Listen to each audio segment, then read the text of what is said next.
and if you can find a seat, if you'd like to get started this morning.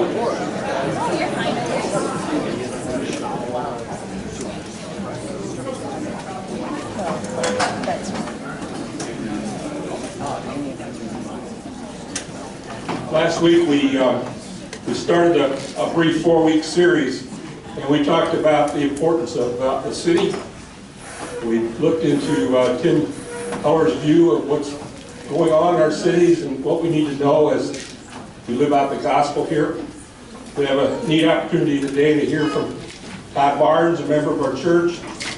He's been president of our council. He's done a lot of things around here, but this morning he's going to represent the St. Charles Community Council to us.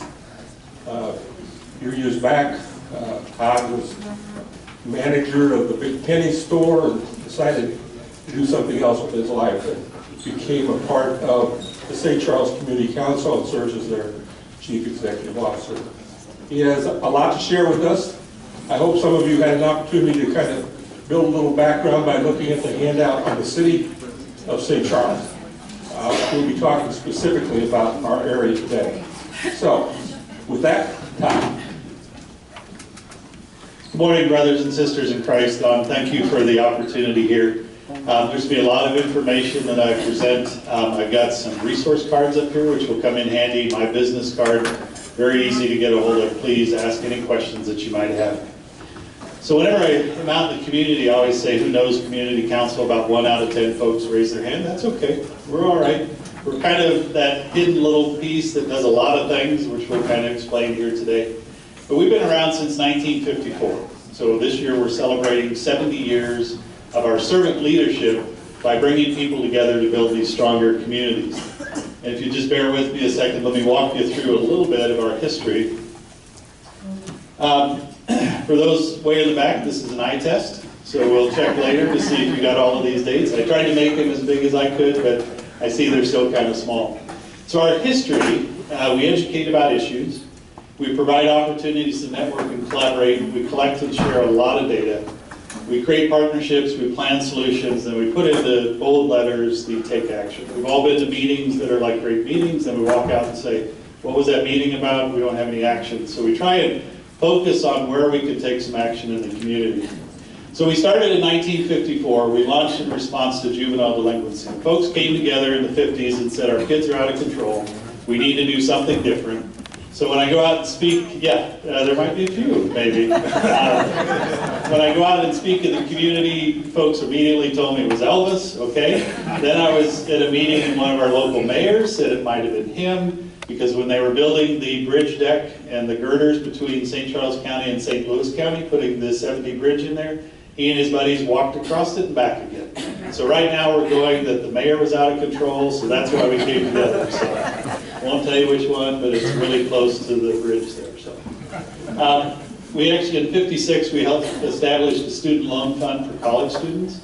We helped establish a traveling psychiatric clinic, which later became Compass Health, and that was in '59. In '78, we loaned funds to bring Bridgeway, which is now Bridgeway Preferred, counseling to the area.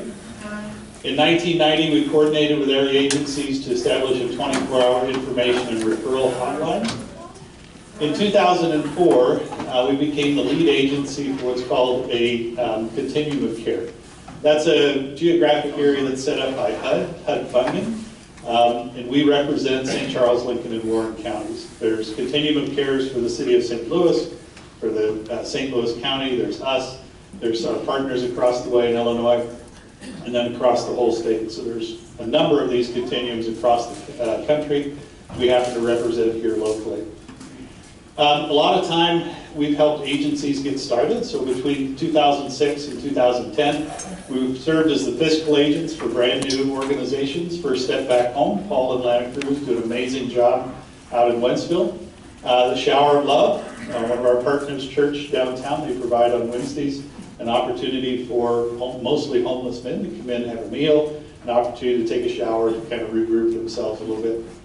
And ITN, which is a travel service, a reservation that can transport you to different places.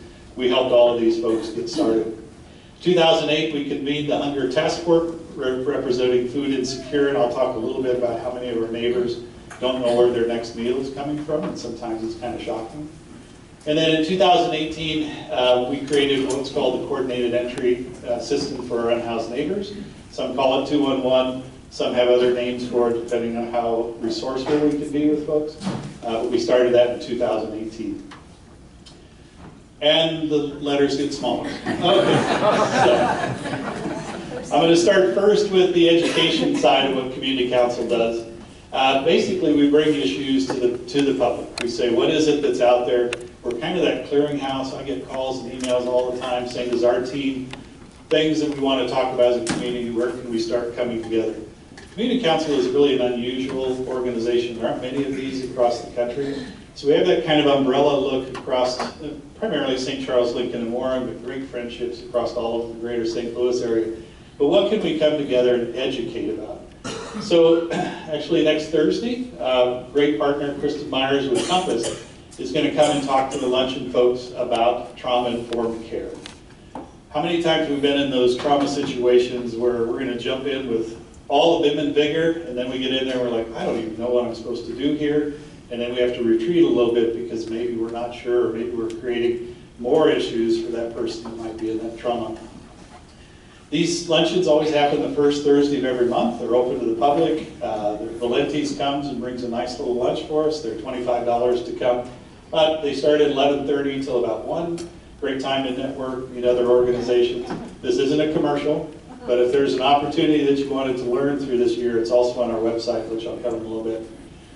Then we're going to start a series around just some really bad things that are happening in our community. One, we're going to talk about domestic violence. Part of what we do, reach out through the coordinated entry process, is folks that are escaping a lot of different things. Unfortunately, that's a scenario situation that is increasing quite a bit, especially in our St. Charles County area. So Bridgeway Preferred is going to come and speak about really what do we do when we know someone is in a situation. Because many times folks are going to kind of retreat back and say, I'm okay, everything's okay, I don't want to do something about it. And then it either gets to be too late or a real concern. Then we're going to go on to unveiling the shadows. We're going to have Gateway Against Human Trafficking does a great job with what is actually happening. We're going to talk about specifically St. Charles, Lincoln, and Warren. Shema and her team do an amazing job with just getting the message out, especially what are resources out there. And then probably the one that's very difficult to listen to is Stephanie Kaiser with the Child Advocacy Center out in Wentzville is going to come and speak. They do $1,200 to $1,500 for 1,500 forensic interviews every year with little ones that have been experiencing some kind of trauma experience in the household. And these are little ones that are really struggling with different things. And they kind of prep them for court cases, as it could be, to testify. So you're going to hear from Stephanie just about the great work they do. I'm so glad that the Child Advocacy Center is there, but they would love to get themselves out of business, but unfortunately that continues to grow. We host a Community Services Summit. About 450 folks come. It's really for counselors and teachers, resources. That'll be at Calvary Church. We've been there for a number of years. We have an exhibit hall of about 90 exhibitors that will be there. And then we start going through some things about some inspiring stories about our immigrant resiliency. We honored Ingrid Caselio last December as a community advocate for folks that are migrating to the area. And I use that word broadly because agencies provide resources to folks with documentation, but certainly a lot of calls come from different agencies in different ways to do that. But there's some pretty cool stories about folks that have worked their way legally into the country, and that's going to be a pretty inspiring luncheon for us. We're going to celebrate our 70th year in October, and then as we head into the holidays, we're going to listen to Samantha talk us to go from overwhelmed, stressed to grounded and calm in 45 minutes. So come join us if you're stressed heading into the holidays. Come, we'll talk to you how to not be stressed. Can't guarantee it, but we'll do that. I'm going to show these here a little bit when we're done, but part of our education piece is connecting folks. That's our mission statement, bringing folks together to create stronger communities. We have a resource directory. I have the cards here too. This website is connected right in our website. There's over 600 connections. You can search for an agency, you can search by a topic, and it'll list out a whole bunch of folks that you can get connected to. They'll talk to you about when they're available, what the resources are, if there's anything you need to bring along with you. So there's over 600 of those. I've had one of our team members spend the last 4 months going through and making sure that is correct. As we found through COVID, organizations came together, their websites changed, whatever. So this should be pretty much up to date until tomorrow when someone changes their mission or something. But check that out, because if you're ever wondering how I can connect with something or somebody, this is a great place to start. We have a food resource directory that's independent of the searchable directory. There's 55 partners in there, from St. Louis Area Food Bank to Operation Food Search to local pantries. We have a team member who is really good at like computer stuff, which I'm not. Then we have Google Pins on this map that you can click on the pin. It'll tell you what pantry that is, the hours they're open, the resources you need, if you have to bring an ID or something. And I'm so glad he knows how to do that, because that's pretty cool. Everyone always asks, how can I volunteer? Where do I get opportunities to volunteer? And I'll show you this website a little later. STL Volunteer, it lands on the United Way of Greater St. Louis. This one you can go in and ask and put in most anything that you'd want to do, but some of the areas you can do a group volunteer activity. You could do a one-time activity. You could do long-term if you want to sign up for a long term, like Don signed up forever now to do things here at church, right, Don? Yeah. All right. If you have a particular passion, you can put in what that passion is and find organizations that match your passion. Volunteer from Home, that's a brand new one that they just started here probably within the last 6 months. We all got kind of comfortable being at home, so let's volunteer from home too. That's kind of cool. Professional skills and board service. A lot of times organizations are looking for ways to go beyond their mission and do some more volunteer work. We also have a piece in there, United Way, as youth, teen, and family. So let's take the family out and show them what volunteerism is all about. And then I get calls on this one. Some folks have strayed a little bit off the path, and the judge has said you need to go do something in the community. So if you have court-ordered opportunities to volunteer, that's listed on there too. You can drill down by area, by city, by 5 miles from where you live, and you can look at all of these things. So that's part of our education side. Another piece, the second piece of Community Council, is called Fragile Families Initiative. We work to identify community needs, measurable community progress, with a focus on hunger, homelessness, and affordable housing. So our goals are to coordinate with frontline organizations through the continuum of care. Several years ago, I met with a great organization in the city of St. Louis. They do tremendous work. About a half a mile down the road, they work with folks that are homeless. This other organization worked with folks to get housing. They had never met. And I don't mean that poorly, but sometimes we get into our silos and we do great work and our heads are down, but we're not quite sure what's happening across the street. So our organization is one that kind of takes that macro look, that umbrella look, and says, how can we bring those folks together? We share best practices. We use data. We create a lot of data. And it's always like, how much data before someone's eyes roll back into their heads and say, I give up, that's enough. But we do create an awful lot of data that helps the communities track where we're at. We identify those unmet needs. We share community performance data with stakeholders. That's probably the hardest thing, is when, as Don said, I used to be in retail, and every Monday morning I'd get a recap of the week before, and anything in red I got real nervous about, because I usually had to write a report on why it was in red. So you get real sketchy on that.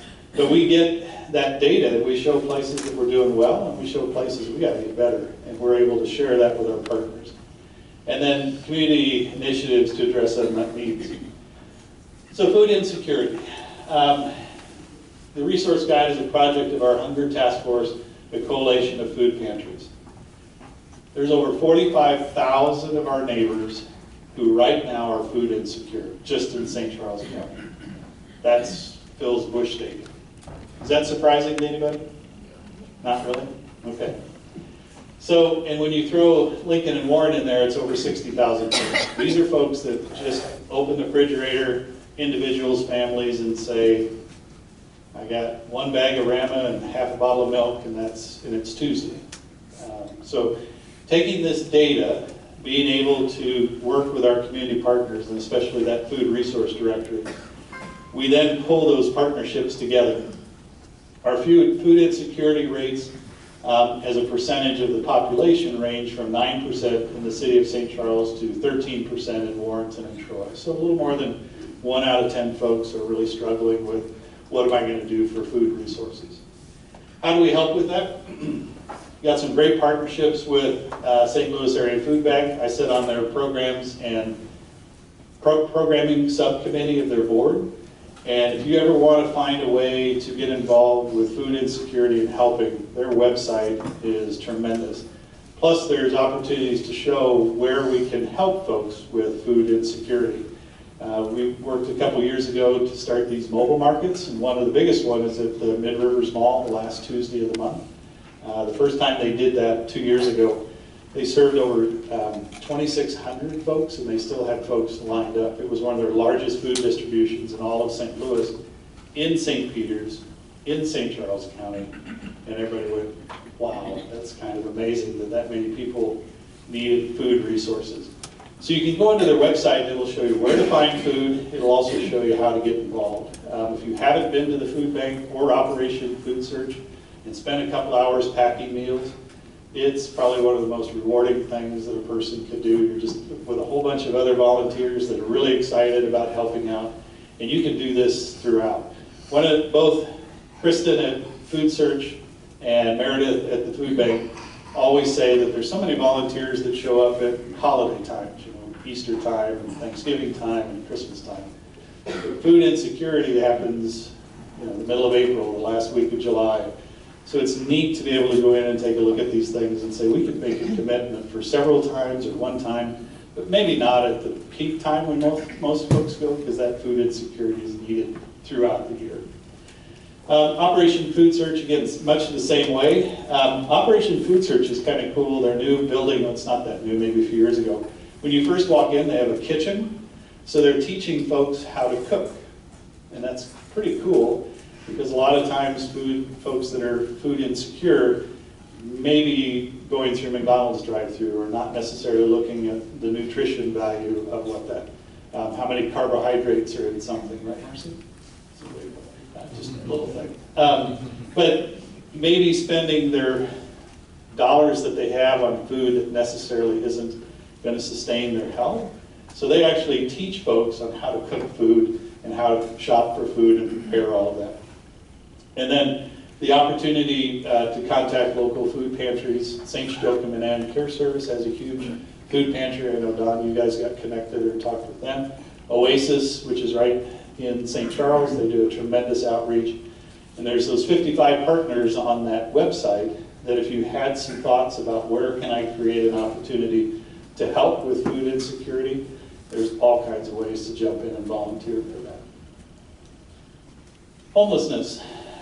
And this is our third outreach. It's called Coordinated Entry. I have the Coordinated Entry cards here. Sometimes we come across someone that's unhoused and we don't know what to say, we don't know what to do, and we'll cover some of that in a little bit. But HUD came to all of the continuums, those geographic areas in 2018, and said we need to make this a lot easier for anybody that is unhoused or homeless. Prior to 2018, if you were in a housing crisis or you were unhoused, you would call 10, 12, 15 agencies, call churches, and everybody would be like, well, we could do this or we don't do this. And by the end of the phone call, your Wi-Fi phone is out of minutes, and you might have one commitment to do a lunch or something, but no permanent move towards housing or whatever the need might be. So we created this Coordinated Entry piece. HUD gave us some mandates. We looked for best practices. We landed on Lancaster, Pennsylvania, which was a very similar demographic area. I guess that was my retail piece, is you find those best practices, you don't reinvent them, you remake them. So on Tuesday we were Target, on Wednesday we were Kohl's, just depending on who was doing the best thing, and we would shift and change a little bit. So we said, we got 7 months to put something together, who's doing it right, and let's create that. So we created this Coordinated Entry team. Basically, if you're unhoused, you call 211, you put your zip code in, so if you're anywhere in the Tri-County area with a zip code, that is directed to us immediately. You don't talk to anybody else. We wanted a situation where those phone calls were transferred without a lot of other conversation, because you're pretty much tired of telling your story. You know, you've lived this for a few months, few weeks, few years.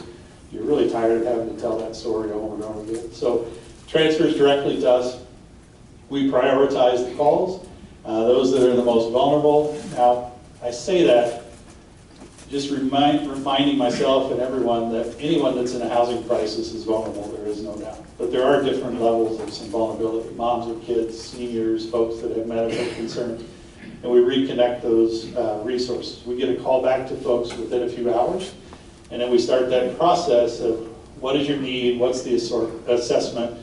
Might be 5 minutes, there's a food pantry 2 minutes from you, or there's a 45-minute trust building conversation where have you been, non-judgmental, where do we go from now, and how do we connect those resources together. So this is an easy to use and efficient way for experiencing the housing insecurity. We talk to anybody that's in a housing crisis. It doesn't have to be homeless. It could be rent assistance, mortgage assistance, utility assistance. And we use an unbiased approach for prioritizing folks. Sometimes it was easier for our partner agencies to work with our homeless neighbor who was number 72 on the list, write a check for 2 months of rent, versus looking at number 1, a mom with 6 kids who has no income and has been homeless for 6 months, and where do we house somebody?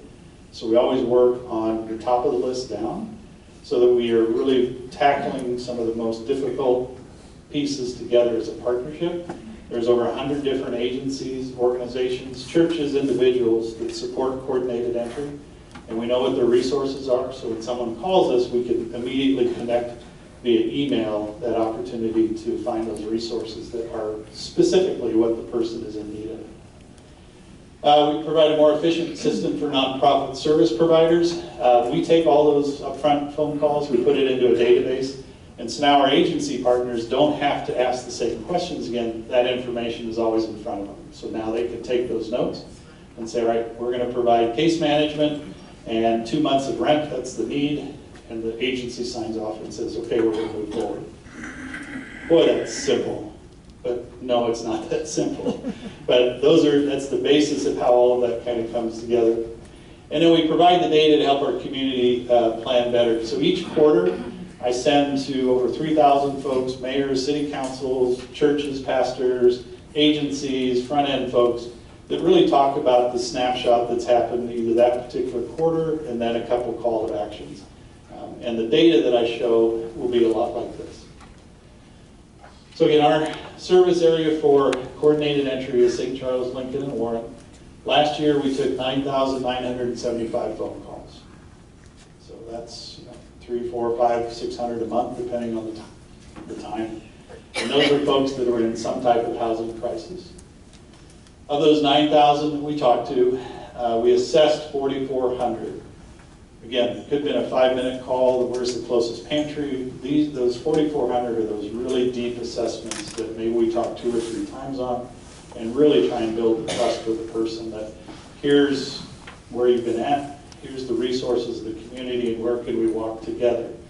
And I use that term realistically, it's a walk together. There is homework, I guess you could say, that our unhoused neighbors are working on. The first thing we do is, here's an apartment listing, start making some phone calls and see where you might fit in this particular piece. We understand the income requirements, we understand agencies that might walk alongside, but it really is that walk along piece. And some folks say, not ready for that. Others say, I'm ready to go. Doors always open, figuratively. Call us anytime, call us 10 times. We'd be glad to walk through what those alternatives are. So the piece that coordinated entry was founded on was just folks that are unhoused. We took it a step further and said there's folks that are really struggling, utility assistance, rent assistance. So last year, between coordinated entry and all the partners, there were 3,200 folks that were kept from being homeless. And that's a huge deal, because when you see here in a minute, the housing rate is pretty bad. We're going to keep 3,200 folks where they're at with assistance of the agencies, so we don't become another person on our housing prioritization list, which is the next piece. So if you're truly unhoused, and there's a lot of different things that look like, you could easily be in a car at the library. I would usually drive up early in the morning at Spencer Road where we used to be, and there'd be 2 or 3 cars there, and I'd just check on them, make sure they're okay. That's homelessness. You could be couch surfing, and we have examples of moms that first started in Wentzville, maybe living with grandma. That didn't work out. Now they're in Francis Howell School District, somewhere in O'Fallon. And by the end of the school year, they're in St. Charles. So the little ones have progressed through maybe 3 different school districts in 9 months, whatever that is. So those are examples of folks that are couch surfing, I guess we could say. And then places that are not suitable for habitat. Every year at the end of January, we do what's called a point-in-time count, right, Pastor? And there are about 50 volunteers that go out across St. Charles, Lincoln, and Warren, and we try and engage folks that are unhoused. And usually it's 50 below zero, or raining, or cold, or something. This last time it was manageable. But we come across encampments, we come across folks. We look at places that maybe we wouldn't think of before. Little gullies next to a bank and a fast food restaurant. There was a gentleman that lived there. And we keep driving past that. It could be in a dumpster. It could be in a tree blind, our hunters. Some of those places are used. That's homelessness too. So we take through those assessments, we put folks on this housing prioritization list. We publicize that with our partners. Every 2 weeks we do a case conferencing at the most critical ones, the most vulnerable ones. And we come together with partnerships and say, how are we going to get folks housed? 810 households, that's a little over 1,500 individuals. Last year, that was 500. So our housing prioritization rate, which is bad, went up by 310 families. But out of that whole process, we sent over 5,900 referrals on behalf of that neighborhood.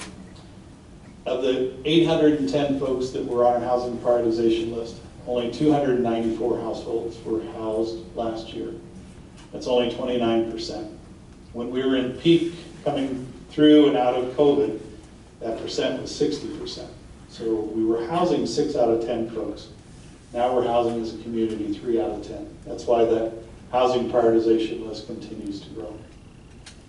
The average length of any time somebody spends in shelter is now 53 days. That's up 23 days just from last year. And our shelter opportunities are pretty limited in St. Charles, Lincoln, and Warren. If you're a single man and you are unhoused or in housing crisis, there is no shelter for you out here. There are tents, there are sleeping bags, and there are encampments. And a lot of times our city folks kind of look the other way as long as you're not creating havoc. They're going to kind of let you be because of realizing that there isn't that opportunity for gentlemen especially. Our one shelter out in O'Fallon, this St. Salvation Army Lodge, has about 27 beds and it's continually full. And those for families, moms with kids. We're working on several initiatives to increase that sheltering piece, but we've gone through 3 different versions, Plan A, B, and C. I'm so glad there's more letters in the alphabet than just A, B, and C, so we're on Plan D. And then we'll start attaching letters to plans if we have to go that far. But we're still working on how do we increase our sheltering and housing opportunities. The sad thing then is if you're on our housing prioritization list, it's going to take 212 days on average to become housed. That's 7 months. Part of that is the lack of affordable housing, I'll call it. There's between 20 and 25 new apartment complexes in St. Charles County over the last few years, and the next couple of years. And they're large units. We can see them wherever we drive. They are all market rate.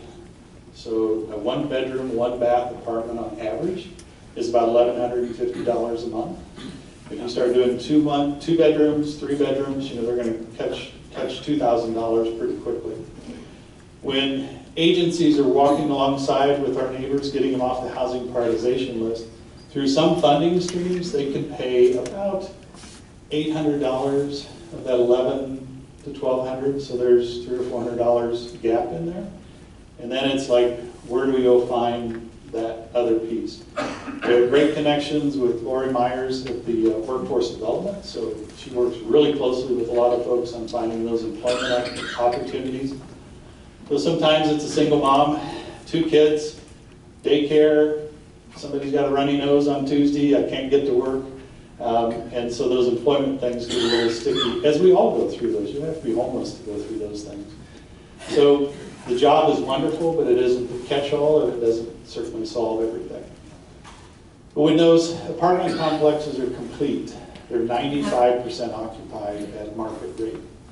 So when we used to have partners in the housing side, they would set aside a few apartments for maybe a lower rate to work with vouchers or those things. Those have kind of dried up because the market is dictating right now that we can build apartments and get full market rate. And I understand it. I mean, supply and demand, I get it. But then there's that other side of us that says, well, where are these 810 families going to go? Is it going to be 1,000 next year when we go through this? And we're only going to house 3 out of 10. We're going to start to see what currently is kind of a hidden look of folks that are homeless to more and more maybe what our friends in St. Louis or St. Louis County are going through. It's become more obvious. The fewer folks that were able to get housed. Let's see. So I guess out of all of that, if there's a call to passion for anything, let me leave some positive things and we'll get some questions. I'll show you a couple of other websites. If you're looking to do some volunteer work, certainly could be food-related, unhoused-related agencies. Check out that volunteer, STL Volunteer, and you can get plugged in pretty quickly to areas that would make a big difference. We need some landlords that we can have conversations with. Saints Joachim and Ann Care Service, Pam Struckoff and her team have a dedicated full-time housing locator, and all she does is go to talk to landlords, housing folks, and say, we have 1 apartment, 2 apartments, something. And that hasn't produced a lot of results, so Pam and her team at Joachim and Ann are now buying individual homes so we can move folks that are ready to be moved off that housing prioritization list actually into housing. Support the St. Louis Area Food Bank, Operation Food Search. Look locally. There's folks that certainly need a lot of hands when it comes to food insecurity. And then folks always say, what do we do when we come across an unhoused neighbor? Provide these coordinated entry cards to folks. I've got them at the office. We're in a co-working space called 8020 in O'Fallon. There's a pasta house right on the corner. We're upstairs. Hutchins Farm, we're right there. We've got thousands of these cards. We'd be glad to put them in. I've got them in all the vehicles so if I come across somebody. Now, I'm about 50% on folks actually taking the cards. So if you hand something to somebody, don't be surprised. They may toss it on the ground. They may have some language that we wouldn't share at church. They may say a few things. I've been told different things about my heritage, but I always say the door is always open. Let's continue to have the conversation and hand those out. Provide QT or similar gift cards. You know, QT gift cards are great for keeping gas in a vehicle if someone needs to keep the AC or the heat on or provide an actual transportation piece. Those are great. If you're really ingenious, you want to do even more, you can do hand warmers, socks, and gloves. Those are really most appreciated. I've got a couple of bags in the back of the vehicle that just have, you know, a quart bag with a few things in it that certainly can get handed out. Direct them to area agencies who have the professionals worked and trained. There's a lot of times that great, wonderful folks will start Amazon wish lists and so forth for folks that are unhoused. Sometimes that's a little easier for folks to get those resources and then they stop talking to Joachim and Ann and the case management. So always direct them back to the organizations that do this, and that again is on our website certainly. And cash is not always the best. Gift cards can help, but as Christians, we want to help. And it doesn't mean don't hand out some cash. There's a lot of misnomers about they're immediately going to run into the liquor store and buy drugs or those things. Maybe some folks that aren't homeless do the same thing. So we don't want to be judgy about any of that. But usually having connections to resources, having the opportunity to connect folks is probably the better alternative, or have them call Joachim and Ann. If they call Joachim and Ann, they're going to be directed to coordinated entry so we can start that referral process. Let me jump out of this one just a second and show you a couple of the website areas, and then we'll entertain some questions here. This is our website, and so if you're looking for resources, this is the searchable resource directory. You can enter in all kinds of different pieces in here. Let's take a look at child care. Let's see that one for a little while. Just click on an area that you want to look at, and it'll drop you down. There's 50 results in here that have something to do with family support or child care. You can also then look at the searchable food directory, which is also on the website here. This one, and that one will get you 52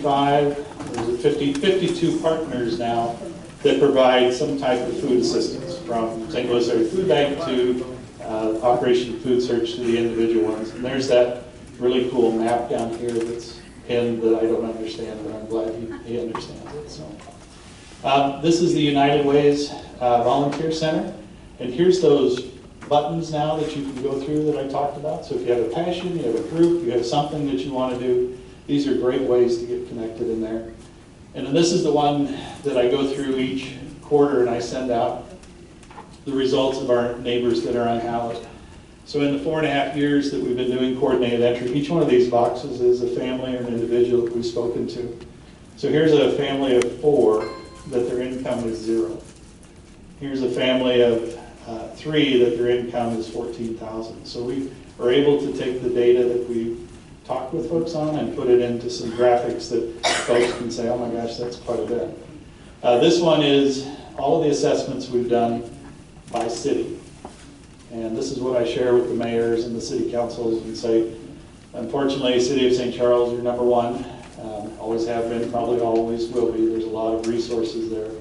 They have one of the few transportation systems too. You can hop on those city trolleys or whatever it is. So they'll always probably have a magnet for folks that end up there. But you can see across St. Charles, Lincoln, and Warren, we've had all kinds of engagement with our unhoused neighbors. So this is always a telling piece that says where we're at on homelessness. Another one that I share is the face of homelessness, the demographics. 1/3 of the folks we talk to are just single moms with kids. And the first time I was at the city councils and I started talking to folks, because everybody thought it was the guys at the intersection with the signs, that was the most homelessness. It's the moms with kids. And when you put any other type of family unit together, whether it's mom and dad, moms, dads, parents, grandparents, it jumps to 80%.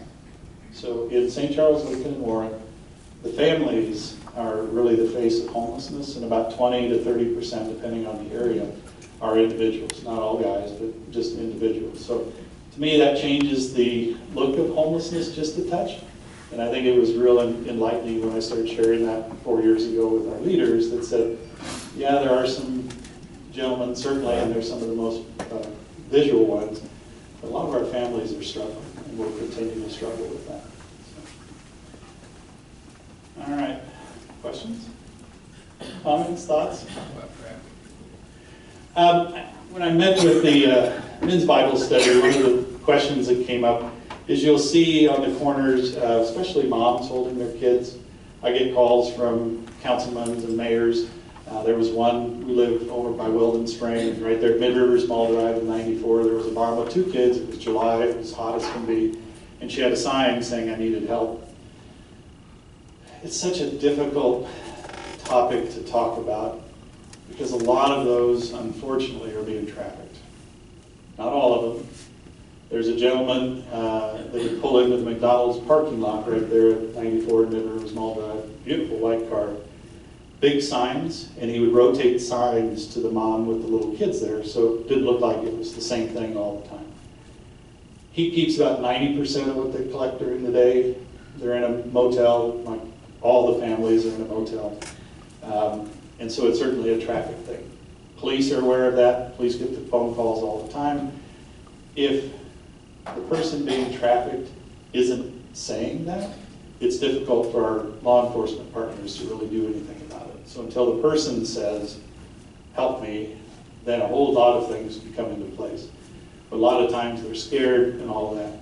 I just met with the City of St. Louis Human Services Director on Friday, and as I was coming out, there was a young lady standing there with a bucket of roses now, and a big sign that says, I have 3 kids and I need help, and so I wheeled around illegally and went back to make sure. I'm glad O'Fallon wasn't there at that time.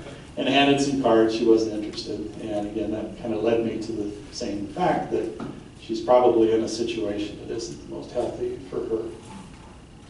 But don't, every time you drive by, don't think that that is what's happening, but that is a big portion, and that's why we're devoting a luncheon to that in a few months, about what do you actually see and what can you do in those situations. Questions? Yeah, Bill? Over the last 4 or 5 years, what are you seeing that's changed in regards to the housing issue as far as, is it truly availability, or is it the fact that the cost has gotten so high that they are not employed and therefore can't generate enough income to cover it? Combination of both? Yeah. It's the lack of affordable housing. The start of January of 22, we had 3 apartment complexes that were working with agencies. It was 600 units. That between December 31st, 21 and January 1st, 22, they went market rate overnight. One of our team members actually lived there. Her rate on December 31st was $800 a month. On January 1st, it was $1,200 a month. And I don't mean this to anybody badly who are developers, but they painted the front door, they replaced a little piece of carpet, they put a new roof on, which were all good things to happen. But is that a $400 jump in one apartment? So we lost 600 units of housing opportunity, housing stock. And then when the new developments are coming out and they are $1,100 plus, and it's not just here, it's Warren County, it's Lincoln County. I mean, the demand is there, folks are downsizing or moving into apartments, so I can't blame the developers, but that housing prioritization list is going to continue to grow. And we're 212 days now. Is it going to be 260 days? Is it going to be a year? If you are looking for a voucher through the Housing Authority in St. Charles, it's a 5-year wait list, and they haven't opened that list for 3 years. So even if you're looking for a voucher, and there are still places that will accept that, if you're on the list, thank goodness, but it's going to be 5 years until somebody talks to you. And then, no, there aren't any new opportunities to do that. And that's nothing bad about the organization. It's just the demand that is there and the lack of availability. What else? Is there a correlation between mental health and homelessness? And what do you see in that? Question was the relationship between mental health and homelessness. Yeah, we asked a lot of demographic questions. I have the data by city, and it ranges from about 40 to 60% that folks have self-told us that they're having some mental health challenges. That's probably way underreported. You know, if you're sleeping in a car, or you're being asked to move along, or you're just not sure where that next whatever is coming from, yeah, it's going to get pretty tough. The connections to mental health, we've got some great providers. A couple of them, though, you have to have insurance of some type. There is one that's working on ways to have grants kind of offset that. But even if you get into some of those mental health resources, it could be quite a long wait. And I think we all, so you don't have to be homeless to have a long wait to go talk to somebody about what's going on in the ticker. I mean, there are wait lines to do that regardless of what your demographic is. But they tell us, you know, between 4 and 6 folks, but I think that's probably pretty low. As Christians, we have a special responsibility to our Christian brothers and sisters. Do you work with the churches to identify when our brothers and sisters are having these needs? You bet. I know we've sent folks here to Zion. We have a relationship with St. Vincent de Paul, all 17 conferences between the 3 counties that we can send referrals to for housing, food, clothing, and all of that. Churches are a big portion of what we do. We're a little unique because we pull in church and non-government funded agencies to help. A lot of our partners in other parts of the St. Louis area just use government funded agencies. We use anybody that has a heart to come help us. There's a group in Troy, it's called United Bikers. It's a Harley Davidson group, and they move folks for us on the weekend. I love them. I mean, first time they called us, it was like, really? Just a second, let me get this thing out of my head, you know, what that sounds like. But about 25 show up on a weekend with pickups, and they bring food, and they moved a young lady from Foley to Troy last year, and it was wonderful. So we'll talk to anybody for partnerships. Yeah. Any creative stuff happening around housing, these little houses or any of that kind of stuff? Sure. Question was anything creative about, if I say the word tiny home, everybody kind of freaks out. So smaller homes maybe, how's that? I did a visit to Springfield, Missouri last fall with Mayor Borgmeyer from the city of St. Charles and Dan Fouts, who's on this task force with me. And we saw this place called Eden Village. It's pretty cool to look at. They're 400 square foot homes. Nate, the director, understood zoning regulations, and so he found a place that used to be a trailer park. So it had all the hookups and everything. So we didn't have to change zoning, and the city said, okay, so they roll these 400 square foot homes in. They set taller because they set on wheels, but they're permanently attached to the ground, F3 tornado proof, I hope, right? Whatever that means. But they're permanently attached to the ground, and folks pay $350 a month. It costs $550 a month to run that. And so they have local donations that kind of fill that gap. We're on a journey in this task force that I've been running for almost 4 years. I told Don in my previous life, you didn't wait 4 minutes to change something, and then you was pretty quick to get things changed. Now people tell me 4 years is okay. I'm not okay with 4 years waiting, but that's all right. I'm on the journey together. But it would be the ability to place some of these homes in particular locations. We may build what looks like a resource center where folks can come together for resources, and then maybe some short-term respite care. Our hospital systems are telling us every day that our neighbors who are unhoused are visiting the emergency room, spending 4 to 6 hours there, just trying to get some respite time, and then being re-released because there is no place for a person to spend a couple days and just kind of gather themselves a little bit. So we're working on something like that too. What else? What about affordable health care for single parents that want to work? How's that progressing?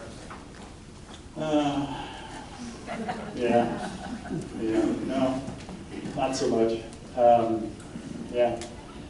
Lori Myers and her team at Workforce Development will work with folks on resume writing and healthcare and benefits and looking at those job opportunities. I know in my previous life, we didn't give healthcare benefits to everybody.